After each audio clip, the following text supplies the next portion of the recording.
દેવભૂમિ દ્વારકા જિલ્લામાં એટલો બધો વરસાદ પડ્યો, એમાં પાછી પવનની ઝડપ હતી 40 કિલોમીટર પ્રતિ કલાક. એમાં પાછી 3 દિવસથી લાઇટ નહોતી, તો આપણે લાઇટ વગર સર્વાઈવ કરી શકશું? આજે છે આઠમ ને આપણે જવાનું છે દાત્રાણા. ખથુંમાંથી આપણું ગામ થાય છે 40 કિલોમીટર. થોડેક આગળ પહોંચ્યા ને વરસાદે ચાલુ થઈ ગયો હતો. તમે કહેતા હો આગળ બાચકા જેવું શું છે? વરસાદમાં પલરી ના જાય ને એટલે એમાં આપણો ઠેલો નાખેલો, આને કહેવાય દેશી જુગાડ. ગાડીએ પહોંચ્યા ને વરસાદે રહી ગયો હતો. આને કહેવાય 11 kV નું ટ્રાન્સફોર્મર. બ્લેક આઈફોન જોઈને હજી આપણે જો સામે ઘર દેખાય ને ત્યાં પહોંચ્યા ભેગો વરસાદ ચાલુ થઈ ગયો. દીવો વરસાદે વિરામ લીધો ને તો નીકળી ગયા ઘર બાજુ. ઘરે પહોંચ્યા તો ખબર પડી કે લાઇટ વહી ગઈ અને પવનની તીવ્રતા વધી ગઈ. રાતે તો લાઇટ નહોતી આવી ને વરસાદ એટલો પડ્યો હતો ને બીજા દિન સવારે જોયું ને રસ્તામાં ગોઠણ પાણી ભરાઈ ગયા હતા.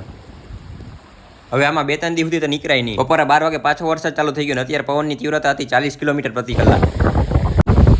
આવો પવન ને આવો વરસાદ સતત આવેલો 2 દિવસ. 2 દિવસથી લાઇટ નહોતી. ત્રીજા દિવસે વરસાદે થોડીક વારનો વિરામ લીધો ને તો હું નીકળી ગયો સર્વે કરવા ગરેડાનું. કાઠિયામાંથી ફૂલ પાણી જાય. ચોથા દિવસે વરસાદે ઓછો પડ્યો અને ગરેડામાં પાણી ઓછું થઈ. જેવો વરસાદ જોયો ને તો મેં હાથમાં લઈ લીધી થેલી, નીકળી ગયા ચાર્જિંગ કરવા. 3 દિવસથી ફોન સ્વિચ ઓફ પડ્યા. હજી લાઇટ તો ન થઈ પણ ટ્રેક્ટરમાં ચાર્જિંગ કરવા જવાનું. ફોનનું થોડુંક એવું ચાર્જિંગ કરાવીને દૂધ લઈને પાછા નીકળી ગયા વાડી.